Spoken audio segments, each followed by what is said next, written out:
오늘 이명직 목사님으로부터 설교 내용이 그 설교집에 보면 신년에 하신 설교가 3편이 있어요. 그 중에서 제일 긴 설교입니다. 보통 한 3페이지 정도 되는 설교인데 오늘 설교는 6페이지예요. 한 2배 정도 됩니다. 그래서 제가 중간에 끊었습니다. 그래서 반만 오늘 말씀을 드리고 반은 내년 이맘때쯤 하는 것으로 그렇게 하면 되겠습니다. 신년 설교이기 때문에 또 다음 주에 하는 것은 그렇잖아요. 그래서 내년에 신년 어떤 의미로 새로워질까라고 하는 것을 내년까지 계속 이명직 목사님 설교를 할는지는 모르겠습니다만은 제 계획으로는 이명직 목사님 설교가 워낙 많기 때문에 내년까지도 물론 할 수 있는 양은 됩니다만은 여러분들이 지겨울 것 같아서 또 바꿨다가 새로운 것을 해야 되기 때문에 내년에 이걸 해야 될는지는 모르겠습니다만 안 한 거니까 했던 거고 반은 안 했으니까 내년에 제가 안 하더라도 하도록 그렇게 하겠습니다. 오늘 말씀 내용은 사실은 이렇게 제가 쭉 보니까 여러분들과 나누기 위해서 이런 말씀은 좋겠다라고 생각하는 부분보다도 목사님이 신년은 이런 의미로 신앙생활을 해야 됩니다. 요걸 쭉 설명을 해놓은 그런 설교입니다. 그래서 여러분들께서 한 번 더 의미를 되새기는 그런 설교가 됐으면 좋겠다 이런 생각을 합니다. 항상 새 것은 좋죠? 예, 새 것은 좋습니다. 여러분 헌 것보다 새 거가 훨씬 좋습니다. 사람들도 새 사람이 좋습니다. 그렇죠? 아니에요? 헌 사람이 좋습니까? 권사님은 혼자 헌 사람이시니 헌 사람 좋아하시는데 헌 사람도 물론 좋습니다. 근데 새 자리보다 묵은 자리가 훨씬 편합니다. 사실은. 그래서 온고이지신이라는 말이 있죠. 새로운 것인데도 불구하고 오래된 것일수록 그것을 새 것처럼 생각하면서 살면 좋은 때가 있다. 뭐 이런 말이기도 합니다. 묵은 것이 좋을 때가 많은데 저는 이 묵은 게 어떤 게 좋으냐 하면 이 초여름에 장마가 막 시작될 때 그 전해 겨울에 김장김치가 그때까지 남아 있으면 아주 군내가 나는데 그걸 두부 넣고 돼지고기 살코기 맛뿐만 아니라 기름 있는 돼지고기 넣고 김치찌개 끓이면 아주 기가 막힙니다. 하얀 쌀밥에 그 김치찌개 군내 나는 거를 찌개 만들어서 드시면 여러분 입에서 오늘 저녁 식사 안 하신 분들은 침이 흐를 줄로 믿습니다. 그리고 요즘 통 이렇게 밥맛이 없는 분들 제가 이런 얘기를 해서 밥맛이 다시 돌기를 축원합니다. 이럴 땐 축원합니다. 이래야 돼요. 약간 촌스럽게. 그렇죠? 그렇게 묵은 것이 좋을 때가 많이 있습니다. 그런데 구약의 예언자들이나 구약의 선지자들은 항상 이구동성으로 한 말이 있습니다. 옛 것은 없어지고 새 것이 올 겁니다. 라고 하는 이야기를 했습니다. 그래서 신약의 사도들도 새 예루살렘, 새 언약, 새로운 인간, 새로운 마음, 새로운 탄생 이런 이야기들을 쭉 하셨습니다. 그리고 요한계시록에 내려가 보면 사도 요한은 뭐라고 얘기했느냐? 새 하늘과 새 땅이 우리에게 허락될 겁니다. 이렇게 이야기하셨습니다. 2023년 새로운 한 해를 맞이하셨는데 분명히 알아야 될 것이 있습니다. 그게 뭐냐? 해 아래 새 것이 없다는 점입니다. 그러니까 우리가 새해를 맞이했지만 사실은 작년 한 해와 똑같을 수도 있습니다. 발전할 수도 있겠고 또 오히려 퇴보할 수도 있습니다. 해 아래 왜 새 것이 없기 때문에. 그런데 해 아래 새 것이 없다는 말은 다 모든 것이 낡은 것이고 쓸모없는 것이고 이런 말이 아닙니다. 해 아래 새 것이 없다는 말은 새 것이 있는 데가 있다는 거죠. 그 해 아래 새 것은 없지만 새 것이 있는 데가 있는데 그곳이 어디냐? 그리스도 안에 새 것이 있다. 아멘. 그거 말입니다. 그러니까 여러분 해 아래 새 것이 없다. 이 말을 항상 들으실 때마다 새 것은 어디 안에 있다? 그리스도 안에 있다. 이걸 여러분들이 꼭 기억하시면 되겠습니다. 해가 바뀌어서 새 것이 아니라 우리가 그리스도 안에 있어서 새 것입니다. 그리스도 안에 있어서 우리가 변화받은 거죠. 그러니까 매일매일 새로워지는 것이 우리들의 모습이다. 이걸 얘기하셨습니다. 근데 이명직 목사님은 뭘 얘기하셨느냐면 사람이 새롭다고 떠드는 것은 실상 새로워지는 것이 아니라 그냥 낡아가는 것이다. 한 해가 가고 두 해가 가고 해가 새로워진 대로 만물은 다 썩고 사람은 점점 청년이 노인이 되고 노인이 되면 또 죽으니 어찌 이것을 새로워졌다고 하겠는가? 차라리 낡아졌다고 하는 것이 적당한 말이라 하겠다.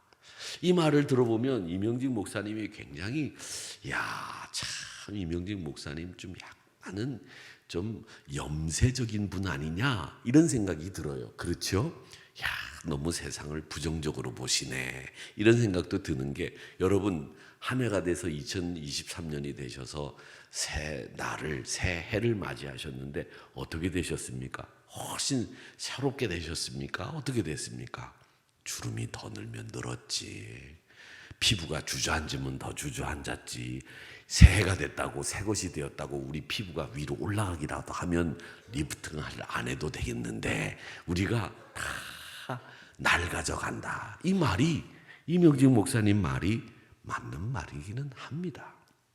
그래서 시간의 원칙에 의해서 말하면 이 목사님의 이야기가 염세적처럼 보이지만 맞는 말이에요.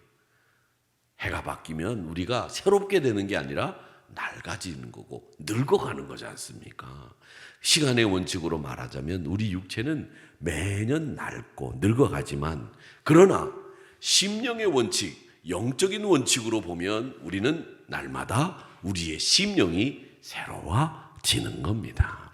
여러분 올해도 여러분의 심령이 작년의 심령하고는 달리 새로워지는 역사가 일어나게 되기를 주님의 이름으로 축원합니다.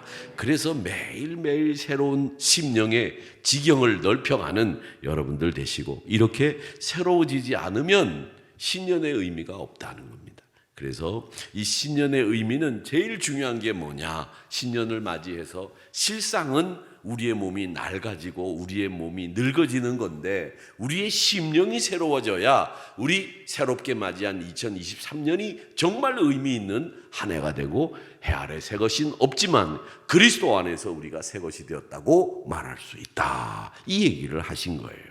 그러니까 여러분 그리스도 안에서 날마다 새로워지는 역사를 경험하시기를 축복합니다. 그러면서 이명직 목사님은 신약 성경에 나오는 새로운 것에 대한 이야기를 쫙 풀어 나가시는데 제일 먼저 뭘 풀어 나가시느냐면 마태복음 27장 60절에 나오는 이 새 무덤에 대해서 이야기를 합니다. 우리 새 무덤에 대한 이야기 한번 읽어보겠습니다. 시작. 자, 다시 넘겨보세요. 마태복음 27장 60절 시작. 바위 속에 판 자기 새 무덤에 넣어두고 큰 돌을 굴려 무덤 문에 놓고 가니. 이게 어떤 상황이죠?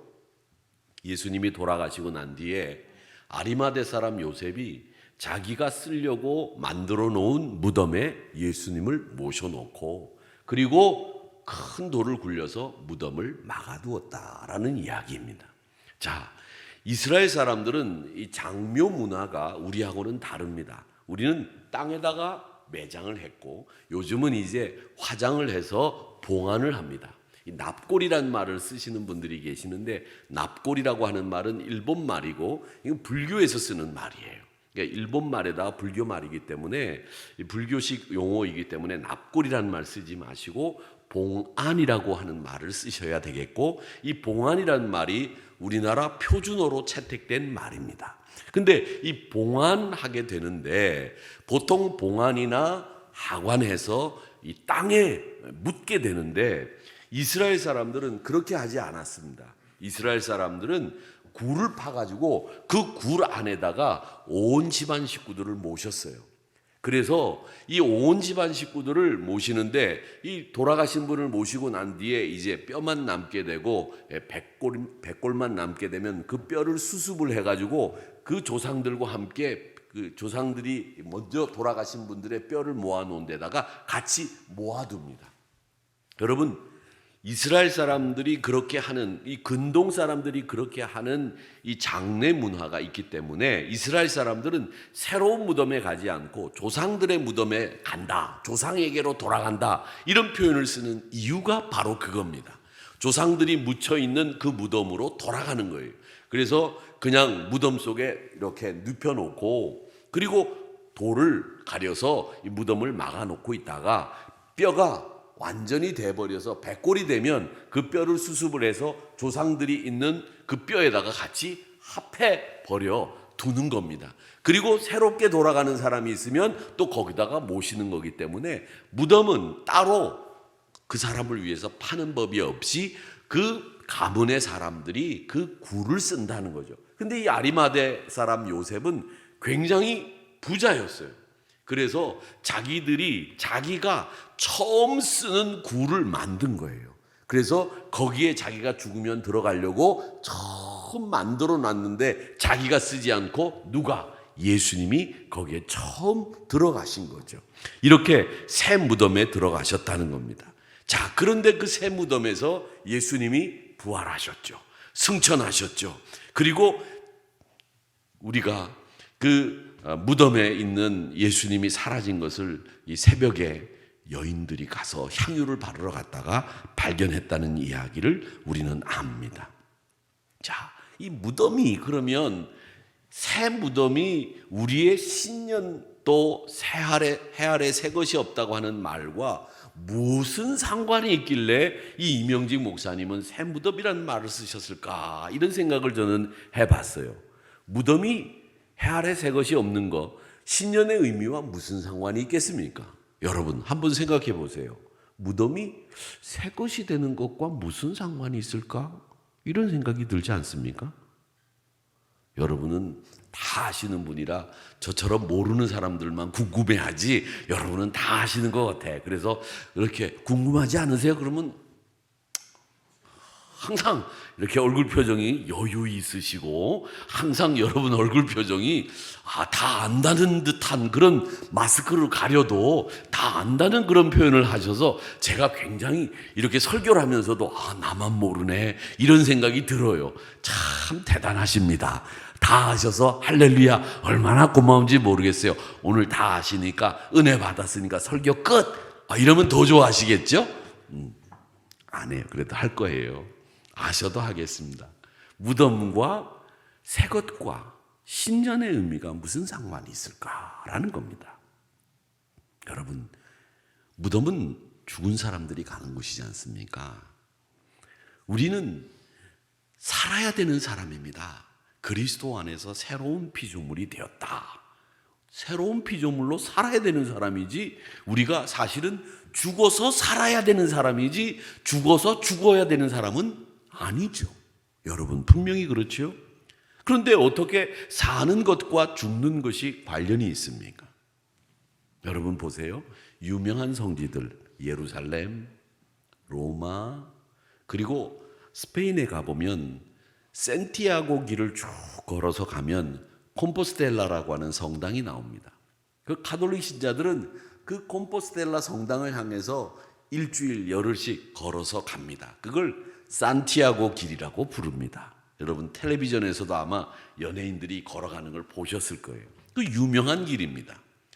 연예인들이 걸으면서 방송에 나올 그럴 길은 아니에요. 사실은 굉장히 엄숙하고 경건하고, 걷는 동안에 예수님을 묵상하고 말씀을 생각하고 찬송을 부르면서 걸어야 되는, 그야말로 경건하고 거룩한 길, 하늘길을 연상하며 걸어야 되는 길이 콤포스텔라 성당까지 가는 산티아고 길입니다. 근데 그 산티아고 길을 걸어서 콤포스텔라 성당에 가보면 누가 있느냐 하면 바로 사도 야고보의 무덤이 있습니다. 이 야고보의 무덤이 거기에 있어요. 베드로 성당에는 누구의 무덤이 있느냐? 베드로의 무덤이 있습니다. 그래서 베드로 성당이라고 합니다.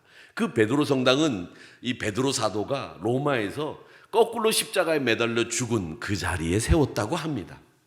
예루살렘에 가보면 우리는 어디를 가느냐? 성묘교회를 갑니다. 그 성묘교회라고 하는 것은 누가 죽은 자리입니까? 예수님이 돌아가셔서 묻혔던 아리마대 요셉의 동굴 자리에 만들었다고 전해지는 그곳이 성묘교회입니다. 자, 이렇게 지금도 성지는 예루살렘도 로마도 그리고 콤포스텔라 성당에 있는 사도 야고보도 다 무덤입니다. 무덤으로 가는 것이 성지가 되어 있습니다. 이 새 무덤은 어떤 곳이냐? 아리마대 사람 요셉이 만든 무덤입니다. 자기가 장사돼서 자기가 그곳에 묻히려고 준비했던 곳입니다. 그리고 그 새 무덤을 통해서 그는 자기의 장래가 정말 요란하고 또 그리고 부자답게 많은 사람들이 슬퍼하는 그런 장래가 되기를 바랬습니다. 그런데 거기에 예수님을 모셨어요.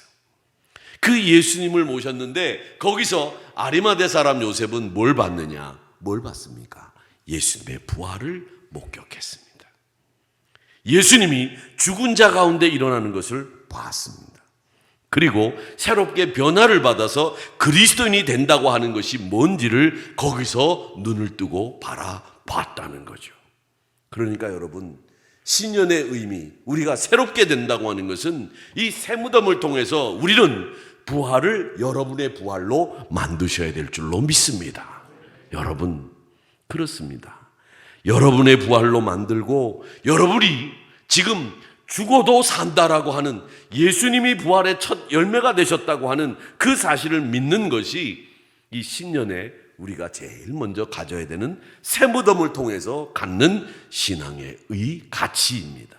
사랑하는 성도 여러분, 예수님의 죽음이 내 죽음이 되고 예수님의 부활이 내 부활이 된다고 하는 것, 그 사실을 아리마대 요셉이 확인한 거예요. 자기가 들어가려고 준비했던 무덤에서. 그래서 그 무덤이 우리의 새로운 마음, 새로운 심령, 예수님의 부활이 내 부활이 되고 예수님의 죽음이 내 죽음이 되는 역사를 경험하게 될 때 여러분은 심령이 새롭게 되는 역사가 일어날 줄 믿습니다. 믿습니다. 그렇게 되셔야 합니다. 그 다음에 우리의 마음이 변화를 받아야 됩니다. 자, 목사님이 말씀하신 것을 한번 읽어보겠습니다. 새 마음은 시작. 새 마음은 중생한 마음이니 곧 중생의 씻음과 성령의 새롭게 하심을 받은 사람이다. 아담의 마음이 아니라 그리스도의 마음이다. 돌과 같은 마음이 아니라 살과 같이 온유한 마음이다. 사울 왕이 성령의 감화로 새 마음을 하나님께 받았다. 새 마음을 가진 그리스도인은 그 욕망과 계획이 그리스도 중심으로 삼고 하나님을 영화롭게 함에 있다. 그랬습니다. 여러분, 우리가 새 마음을 갖는다고 하는 것은 어떤 마음가짐을 갖는 거냐 하면 오늘 여기 딱 나오죠. 새 마음은 어떤 마음이냐? 중생의 씻음, 성령의 새롭게 하심. 아담의 마음이 아니라 빌립보서 2장 5절의 말씀처럼 그리스도의 마음을 본받는 자 되는 거, 그게 새 마음이다. 돌과 같이 딱딱한 마음이 아니라 살과 같이 부드러운 마음이다. 그렇게 얘기했습니다. 여러분, 살이 얼마나 부드럽습니까? 여러분, 살 중에 제일 부드러운 살이 어딘 줄 아세요? 어딜까요? 뱃살. 부드러워요. 그 생선도 어느 고기, 어느 부분이 제일 맛있어요? 뱃살.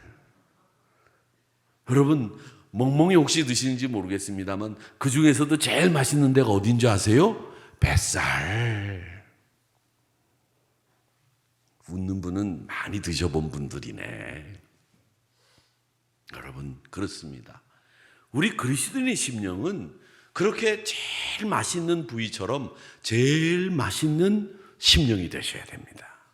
사람들이 만날 때마다 정말 이런 분이 있었을까 싶을 정도로 그런 맛있고 유익하고 또 선한 영향력을 끼칠 수 있는 분들이 되시는 것이 바로 새 마음을 가진 분들인 줄 믿습니다. 그리고 그런 마음이 그리스도 중심이고 하나님을 영화롭게 하는 마음이다 그랬습니다. 우리가 새로운 마음 그러면 제일 먼저 생각나는 말씀이 있죠. 로마서 12장 2절의 말씀입니다. 너희는 이 세대를 본받지 말고 오직 마음을 새롭게 함으로 변화를 받아 하나님의 선하시고 기뻐하시고 온전한 뜻이 무엇인지 분별하도록 하라. 아멘. 우리의 마음이 변화를 받게 되면 어떻게 되느냐? 여기에 잘 나와 있습니다. 로마서 12장 2절의 말씀은 우리 마음이 변화가 되면 우리가 새롭게 되고 하나님의 선하시고 기뻐하시고 온전한 뜻이 어떤 뜻인지를 분별하게 되는 능력이 생긴다고 말씀하셨습니다. 여러분, 새 마음을 가지시기를 축복합니다. 부패하고 무익한 마음에는 변화가 일어나지 않습니다. 우리에게 주신 성령으로 새롭게 된 마음이 새로운 마음이에요. 신년에 우리가 새롭게 되자. 여러분, 새 마음을 가지시기를 축원합니다. 그 마음을 새롭게 하시는 분은 누구냐? 잘 아세요? 여러분이 아니에요. 내가 결심하고 내가 각오를 다지고 내가 새롭게 돼야지, 이런 의지만 가지고 새롭게 되는 게 아니라 성령 하나님이 여러분의 마음을 새롭게 하시는 분이세요. 성령 하나님이 내 마음을 녹여주시고요, 성령 하나님이 내 마음을 새롭게 해주시는 거예요. 그렇기 때문에 성령 하나님이 우리의 마음을 새롭게 해달라고 그렇게 간구하시면서 날마다 새로워지는 역사를 체험하기를 축복합니다. 그러면 선하시고 기뻐하시고 온전한 뜻이 뭔지를 구별할 수 있게 되는 거예요. 그 말은 뭐냐? 다름 아닌 하나님이 원하시는 뜻을, 하나님의 뜻을 추구하는 삶을 사는 것이고 하나님의 뜻에 딱 맞추어서 사는 삶을 살게 되는 거예요.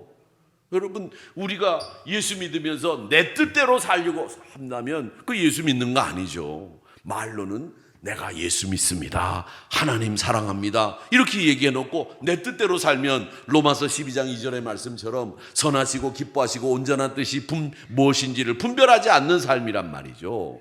그렇기 때문에 여러분, 선하시고 기뻐하시고 온전한 뜻이 무엇인지를 분별할 수 있는 능력들을 가지시기를 축원하는데, 새 마음을 가진 사람들은 그런 능력을 가지게 되고, 그 능력을 가진 사람들은 누구냐? 성령으로 새롭게 된 마음을 가진 사람들이란 말이죠.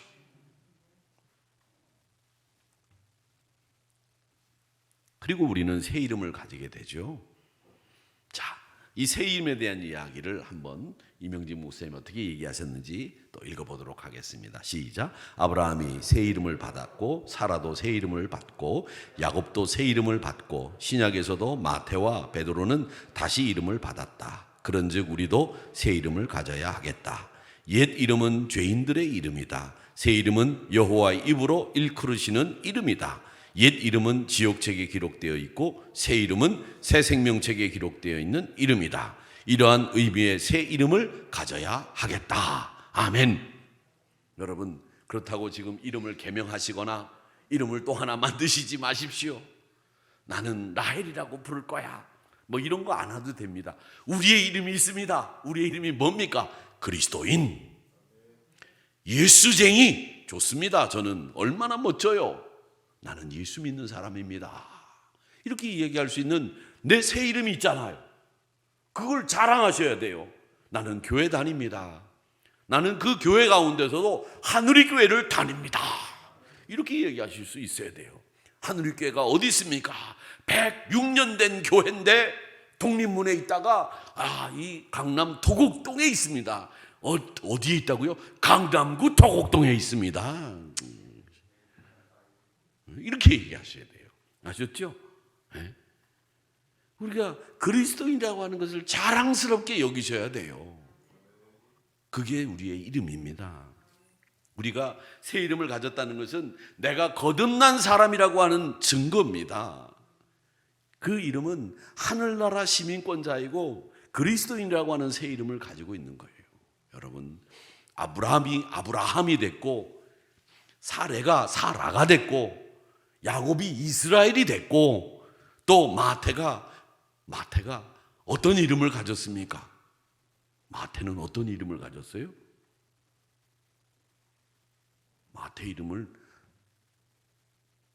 잘 모르세요? 베드로는 어떤 이름을 가졌습니까? 게바, 시몬, 이런 이름을 가지지 않았습니까? 옛 이름이 지옥책에 기록되어 있고 새 이름은 새 생명책에 기록되어 있다, 이렇게 말씀을 하시고 있는데, 우리의 이름은 어디에? 생명록에 기록되어 있다라고 하는 것을 여러분 기억하시기를 바랍니다. 자, 또 하나 더 있는데 이제 그 얘기는 다음에 하도록 하고 결론을 내서 정리를 하도록 하겠습니다. 여러분, 예수님이 이 땅에 오신 것은 우리에게 새 역사를 쓰시기 위해서 오신 겁니다. 새 것을 심기 위해서 낡은 것들을 뽑아내기 위해서 오셨습니다. 그래서 예수님은 오셔서 뭐라고 그러셨냐면 내가 이 세상에 불을 던지러 왔다 그랬어요. 불을 던지는 것은 뭡니까? 태우는 거예요. 낡은 거, 썩은 거, 버려야 될 거, 이런 것들을 다 불로 태우기 위해서 내가 왔다. 불로 던지기 위해서 왔다. 내가 너희로 부모와 형제와 자식이 싸우게 하기 위해서 왔다. 싸우란 말은 뭡니까? 그 말은 새로운 하늘나라 질서를 가지고 있는 사람으로 만들어서 세상 것과 싸울 수 있도록 만드는 사람, 그게 바로 내 사명이다, 이렇게 얘기하셨거든요. 그렇기 때문에 옛 것은 이 십자가 안에서 완전히 소멸됐습니다. 예수님이 심어놓은 이 새 것으로 우리가 새롭게 되어야 될 줄 믿습니다. 여러분은 바로 그런 분들입니다. 이 새롭게 하는 능력은 우리에게 있는 게 아니라 성령이 내 마음을 새롭게 하고 십자가가 우리를 새롭게 하는 줄 믿습니다. 그게 복음이에요.